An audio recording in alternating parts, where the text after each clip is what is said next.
What if the person everyone ignored was the only one who truly understood everything? A billionaire thought he was making a simple choice for his daughter. But one decision changed everything he believed about success, family, and love. Because when a little girl pointed at someone no one noticed, the entire room fell silent. And what happened next didn't just shock him. It broke him in a way money could never fix. Stay with this story till the end. Because sometimes the people we overlook are the ones who change our entire life. I remember the smell of cold concrete and empty pockets. Hunger was my first teacher. Failure was my closest friend. I built my empire from dust. One sleepless night at a time. One rejection after another. Men laughed at my worn shoes. Partners betrayed me for quick profit. I trusted the wrong hands and paid with years of my life. Then she came into my world, not with wealth, but with quiet strength. A woman who saw through my pride, who spoke truth when everyone else sold comfort. "You are building walls," she said, her voice soft, yet unshakable. "Not a life." I was angry, because she was right. She stayed anyway. Through my failures, through my silence, through nights when I doubted, every breath I took, she taught me patience, taught me dignity, taught me that success without soul is just a decorated emptiness. Years passed. The world called me a billionaire, but she called me human. The day I asked my daughter to choose a nanny, the room glittered with perfection. Polished smiles, flawless resumes, expensive perfumes filling the air. I watched carefully. So did she. My daughter walked past them all, slowly, quietly. Her tiny fingers tightened around mine, then slipped away. She stopped, in front of the one woman no one noticed. A maid. Simple. Tired eyes, but kind. The room shifted.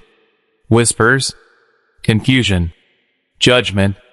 Then my daughter looked up at me and said something that made my heart stop, because it echoed a truth I had once refused to hear. She said, "I want her." Her voice was small, but it cut through the room like glass. Silence fell. The kind of silence that makes even breathing feel loud. I looked at the maid. She froze. Her hands trembled slightly, as if she had just been seen for the first time in years. The other women shifted uncomfortably, their perfect smiles breaking at the edges. I knelt beside my daughter. "Why her?" I asked softly. My throat felt tight. She pointed again. "She is the only one who looked at me like I am a child, not a job." Something inside me cracked. Not loudly, quietly, deeply, like old pain finally finding light. I turned back to the maid. Her eyes were lowered, but I remembered something my wife once told me. On a night, I almost gave up everything. "People do not need perfection," she said. "They need presence. They need kindness when no one is watching." My chest tightened. The maid had been there during visits before. Always invisible. Always respectful. Always real. I stood up. And for the first time in years, I did not think like a billionaire. I thought like a man who once had nothing. "Everyone may leave," I said calmly. Confusion spread through the room. "But she stays." My daughter smiled and ran toward the maid, hugging her without fear. The maid's eyes filled with tears. She tried to hide. I saw it then. Not just a choice. A reflection of everything I had been taught by the woman who once saved me from becoming empty inside. The maid did not move at first, as if afraid the moment would disappear if she breathed too hard. My daughter held her hand tighter. Warm, certain, unquestioning. I saw something in that simple grip that money could never create. Trust. The maid finally looked at me. Her voice was barely above a whisper. I am not trained like the others. I nodded slowly. I know. My voice felt different now. Stripped of authority. Stripped of ego. Just human. Behind me, the room was emptying. Perfume fading into silence. Judgment leaving with footsteps. Only she remained. The woman who once told me that success without kindness is just a louder form of loneliness. I remembered the nights I broke down. When my first company collapsed. When I sold my last possession. Just to pay workers I had failed. She never left my side. She worked beside me. Without asking for recognition. She believed in me. When even I stopped believing. Now I understood something painful. She never wanted credit. She wanted meaning. The maid gently knelt to my daughter's level. Her eyes softened. I will take care of you, she said. Not like a servant. Not like a worker. Like someone who understood loss. Something inside me shifted. I stepped closer. What is your name? I asked. She hesitated, then answered. And in that moment, I realized I had never truly seen her as a person before, only as background. My daughter looked up at me again, smiling. Papa, she feels safe. Safe. A word more valuable than every contract I had ever signed. I turned away for a second, feeling the weight of everything I had built and everything I had ignored. And when I turned back, I saw the beginning of something I could not yet name. Her name was Amina. A simple name. But it stayed in my mind. Like something I had forgotten long ago. Days passed after that moment. The mansion felt different. Not louder. Not richer. Strangely quieter. But not empty. Alive. Amina never tried to impress me. She never spoke too much. She simply cared. For my daughter. For the space she walked in. For the silence she respected. One evening, I watched from the staircase. My daughter was laughing again. Something I had not heard in months. Amina was sitting on the floor, teaching her how to fold paper birds. Simple. Patient. Soft hands guiding small fingers. And suddenly, I remembered something. I once had that kind of peace. Before ambition swallowed everything. Before money became my language. Later that night, I found Amina in the kitchen. She was cleaning quietly. I asked her, "Why do you care so much?" She paused, then said, "Because someone once cared for me, when I had nothing to offer in return." Her words hit deeper than any business loss. I realized something painful. We often chase people who can give us value, and ignore those who already carry it quietly. I sat down across from her, not as her employer, not as a billionaire, just as a man tired of pretending strength. "I do not know how to fix what I ignored," I said. She looked at me calmly. "Then do not fix it with money." A pause. "Fix it with time." That night, I could not sleep. I kept thinking of my wife's words. The woman who shaped me before success changed my face. And I realized, Amina was not just caring for my daughter. She was slowly teaching me how to become a father again. But I did not know yet what truth was still waiting to surface. The next morning felt heavier than usual. Not because of work, but because of truth I had been avoiding for years. I walked into my daughter's room. She was awake. Amina was brushing her hair slowly, singing a quiet tune under her breath. My daughter looked peaceful, safe in a way I had never managed to create. She noticed me and smiled.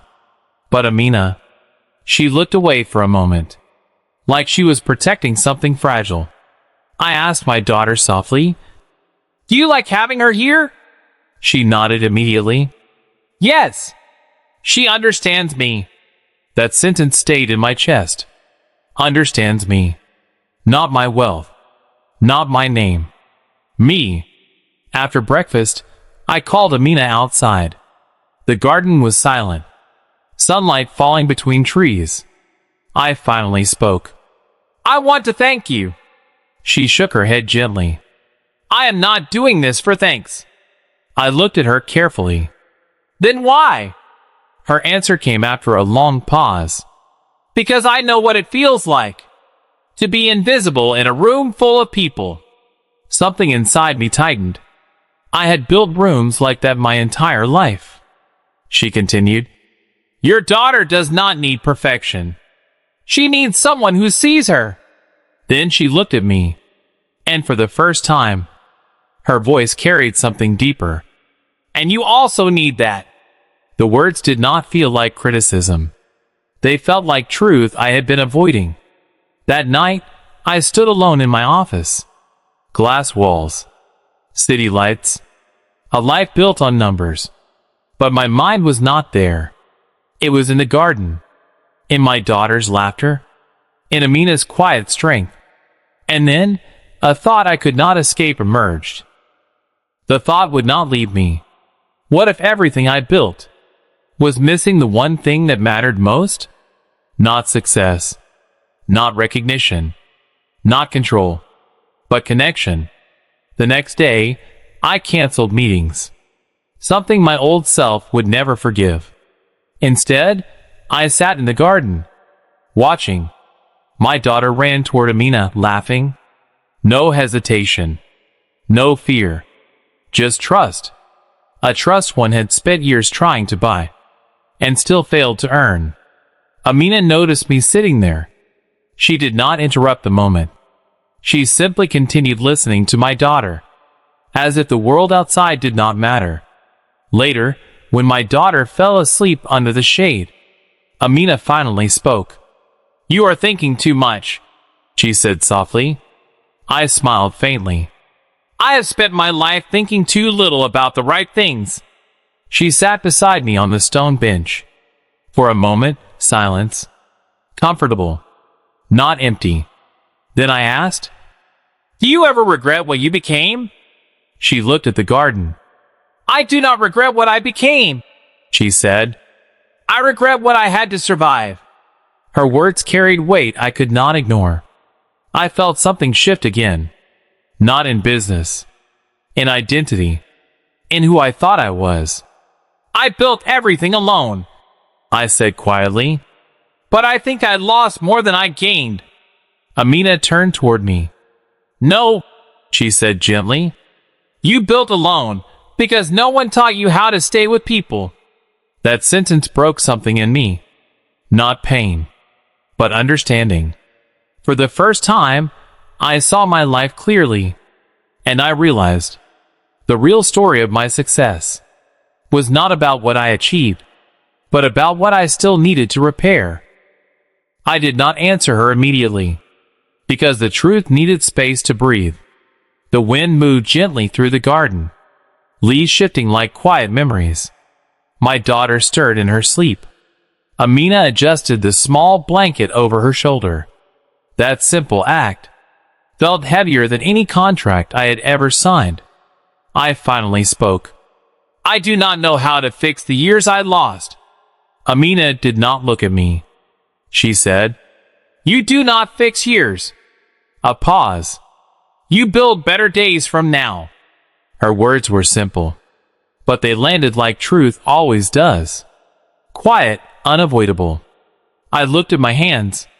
These hands had signed deals worth millions, built companies, broken rivals. But they had also missed bedtime stories, missed small laughter, missed growing up moments I could never recover. For the first time, success felt incomplete. Amina stood up slowly. I should prepare dinner, she said. Then she hesitated. And you should sit with her when she wakes. She walked away before I could respond. I stayed there, watching my daughter sleep. And something unexpected happened. Memories I had buried returned. My wife's voice, her patience, her belief in me when I had nothing. She once told me, "A man is not measured by what he builds, but by who feels safe beside him." I had not understood it then. Now it echoed in everything I saw. Later that night, my daughter woke up. She reached for me first. Not Amina. Me. That small hand. That simple gesture. It broke every wall I had built inside myself.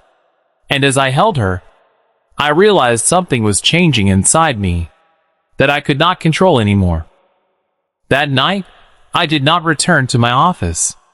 I stayed in my daughter's room, sitting beside her small bed, watching her breathe in peace I once thought only success could give. Amina stood near the door for a moment, waiting, silent. Then she spoke softly. "I think she is safe now." I looked at her. For the first time, I did not see a maid. I did not see a worker. I saw a woman who rebuilt something I had broken without touching it. "She is safe," I said, "but I am still learning how to be present." Amina nodded. Not proudly, not emotionally, just truthfully. Days passed. I reduced meetings, canceled unnecessary deals, learned the sound of my daughter's laughter again. And slowly, my house stopped feeling like a monument of success and started feeling like a home. One evening, my daughter held both our hands, mine and Amina's. She smiled and said, "I like this family." That sentence stayed with me longer than any achievement ever did, because I finally understood something simple. Money can build walls. Titles can build pride. But only love builds belonging. Amina prepared to leave months later. She said she had given what she came to give. I tried to stop her, but she only smiled. "You did not need me," she said. "You needed to see what was already important." When she walked away, she did not take anything from my house, but she left behind something priceless. A changed man, a present father, a heart that finally learned humility. I stood with my daughter at the window that evening. She asked, "Will we see her again?" I held her close. "Yes," I said, "because people like her never truly leave. They stay in how we choose to live." And I realized the truth I will never forget. Success means nothing if you cannot recognize the people who teach you how to be human. Sometimes, the greatest wealth is not what you own, but who helps you become someone worth loving.